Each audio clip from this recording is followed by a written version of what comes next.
Yo, what is going on, guys? Welcome back to another video. The last series of the Scion XB. Guys, we got a lot of work to do still. Where we left off last time was we took the motor out of the Scion XB along with the transmission. So we got to transfer everything over from the old motor that we pulled out onto the new motor that we have sitting here. We're going to throw that back in and then throw the transmission back in along with it and start plugging everything back in. Where we are gonna get started is, there's not much that changes, but there is a few little accessories here and there. Like the alternator, the connector to it is a little bit different. So we're gonna have to take this one off from the new motor and use our old one. They're both still OEM Toyota. That one obviously is gonna be nice to still use since it's OEM. We might even pull the water pump pulley off since that one is new. Let's get into it.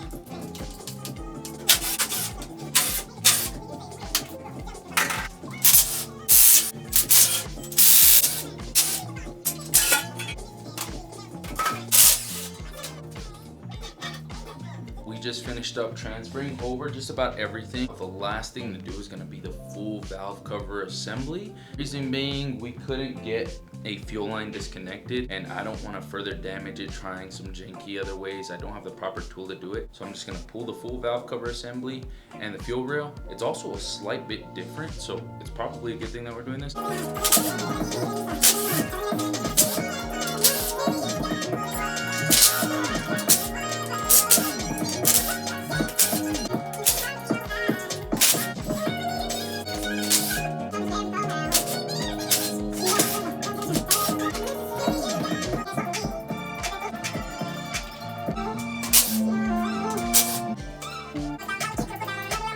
So what I last pulled was the fuel rail right here, along with the fuel injectors. Now I'm going through and cleaning up the injectors as best as possible. When I finish that, I'll pop them off from here. Then I'll go ahead and pop them onto the old fuel rail, which is right here. This chopped line right here is why we had to take it off. So I don't have a tool to actually get it fully off because of that little lip that's right there. And look at those injectors, guys. Jeez, these things are shot, like they're so bad. So I'm actually really glad we're pulling these out and replacing them with the fresh ones from the one that only has 50,000 miles.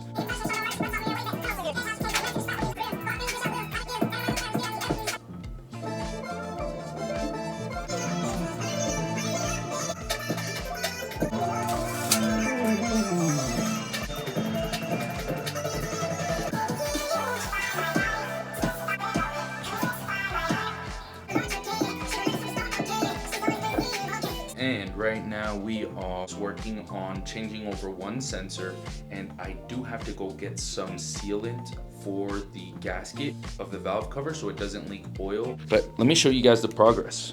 So the valve cover's transferred over, the fuel rail's put back on and everything tightened up. This bracket is on now. This line obviously is good to go now. This is just kind of sitting on the motor. I haven't put the bolts back in, which are sitting in that little tub right there because I still have to do that gasket, but I put it on for now just so no dust or nothing gets into it while I go and head out to the store really quick. I did want to show you guys this one sensor that I'm dealing with. So this one right here, as you guys could tell, it is broken, that pin right there. So sensor came broken when I bought it. Now I do have, thankfully, the sensor on this one in great shape. I just got to transfer over that one, head to the store, get some new gasket maker, and then I'll catch up back with you guys here in a sec.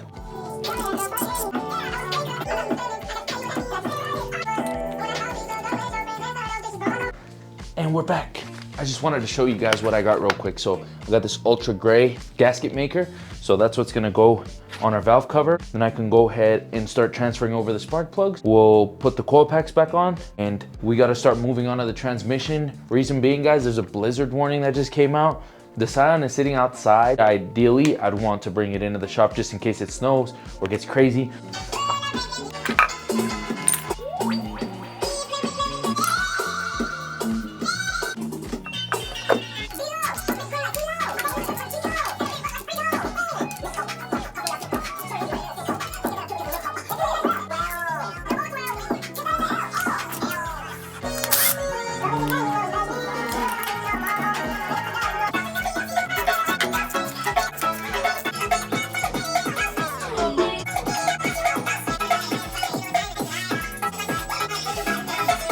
Yesterday was a false alarm on the blizzard. It's still very, very windy today, but we're gonna pull the Scion back out of the garage, start transferring everything over from the transmission. And we're gonna also be installing the motor outside of the shop just because I have a lot more space on my overhead. Last time my crane got stuck to this truss, I don't want that same thing to happen.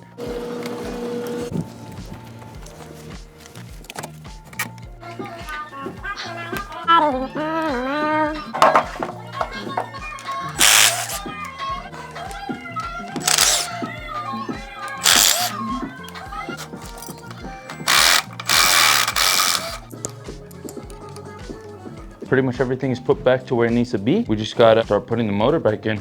That's all there's left to do. Yeah, but I mean, I put that in cut unless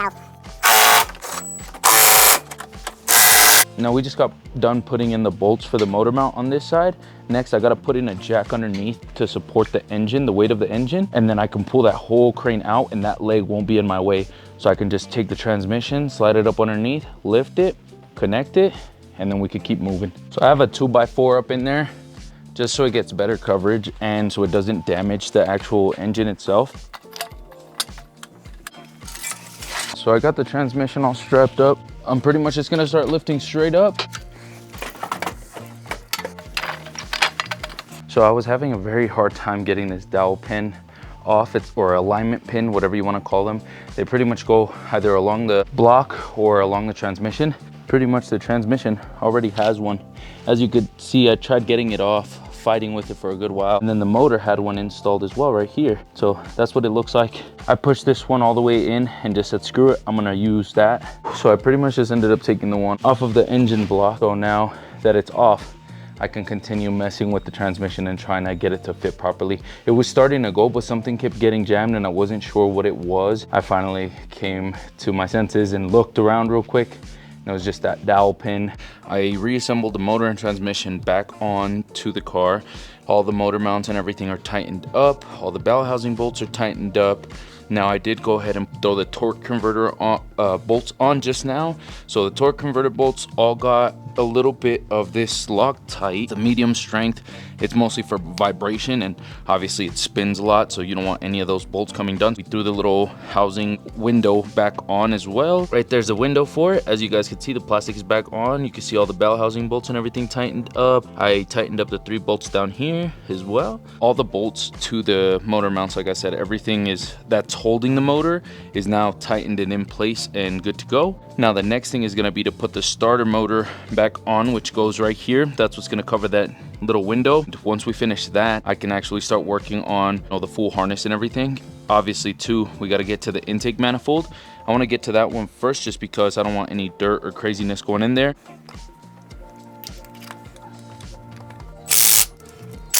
Onto the intake manifold.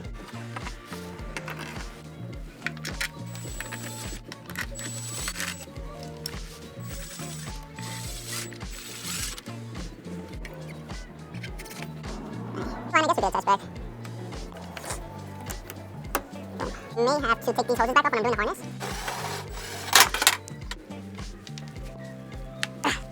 I have to take this back off because the harness went through and underneath right here. I remember.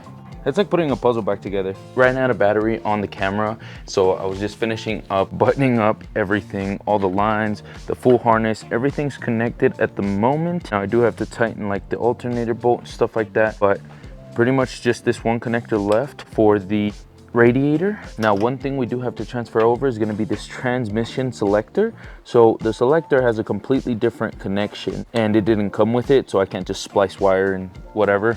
And then we also have to fix the wire that goes to the exhaust manifold. So this cable right here, yeah, all the hoses, things like that are ready to go too.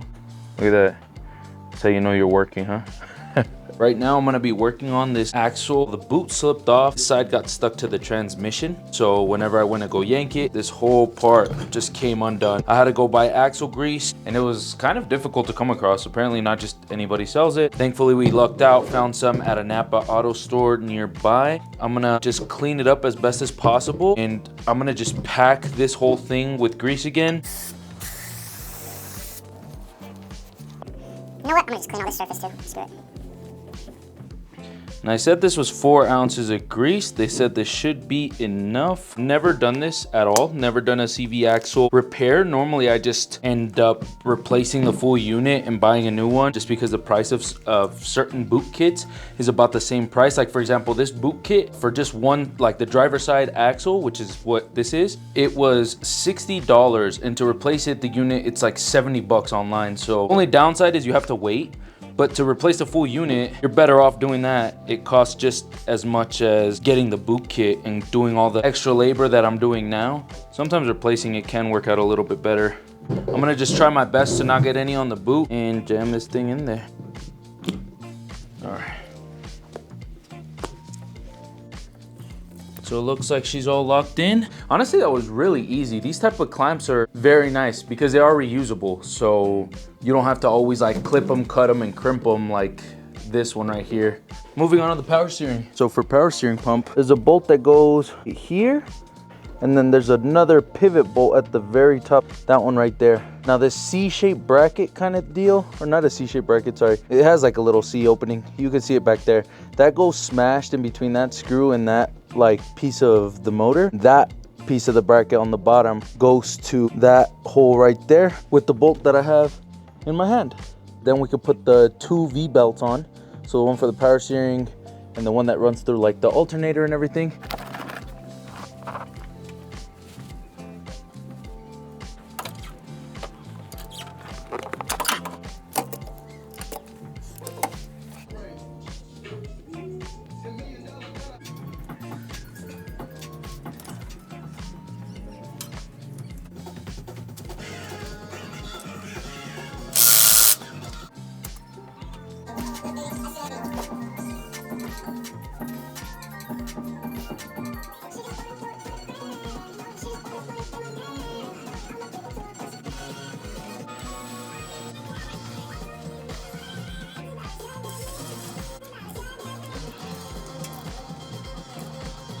And we're making a lot of progress. So what you guys just saw me install now is my AC lines. I'm not even gonna worry about the radiator and coolant. I'm literally gonna put oil in it right now, transmission oil after I do the axles.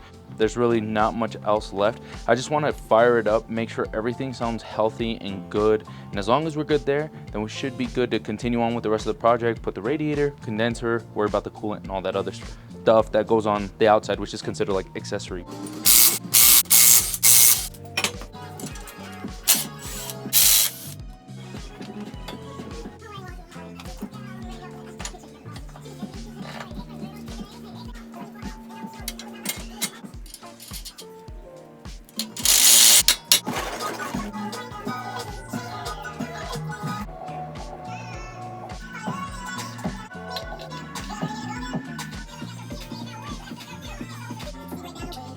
That is repaired now.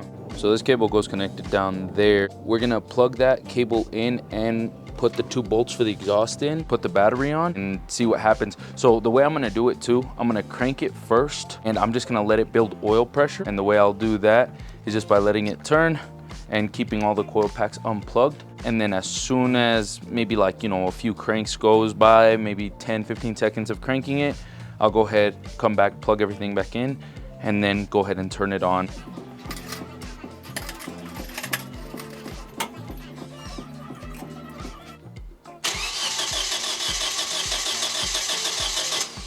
All right, so I think that's enough priming. I'm gonna plug up the coil packs and try her on for the first time. Woo, man, I'm excited, let's get it. Also, something I totally forgot to do was put transmission fluid in, so I'm working on that right now, and then we'll go ahead and start it. This is that good stuff that you need right here. Moment of truth.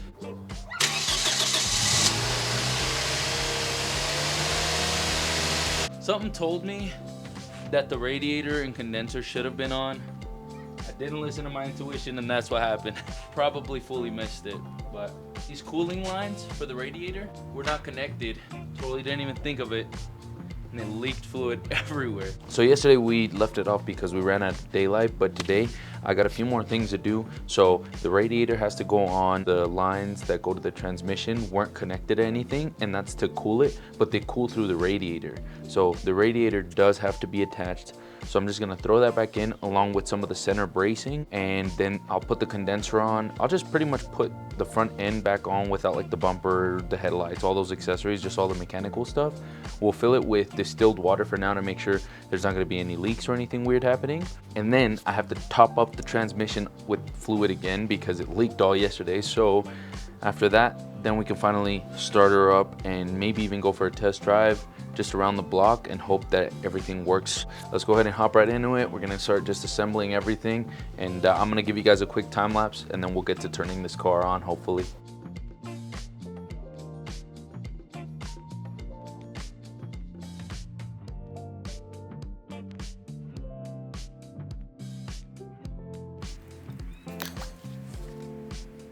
I'm gonna go ahead, fire it up, and hope for the best.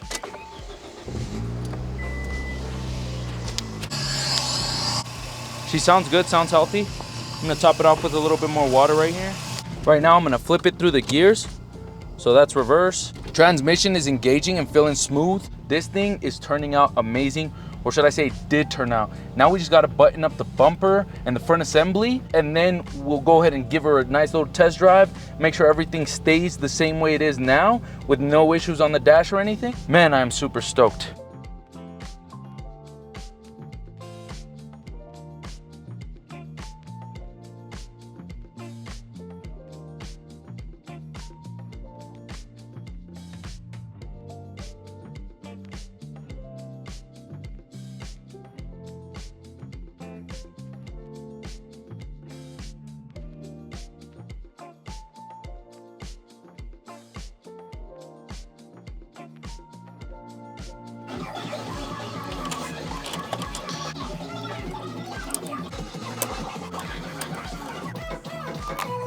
All right guys, so here's the haps on the Scion. I've been driving it for about 20 minutes. It's feeling and sounding really healthy, and the gear shifts are pretty smooth.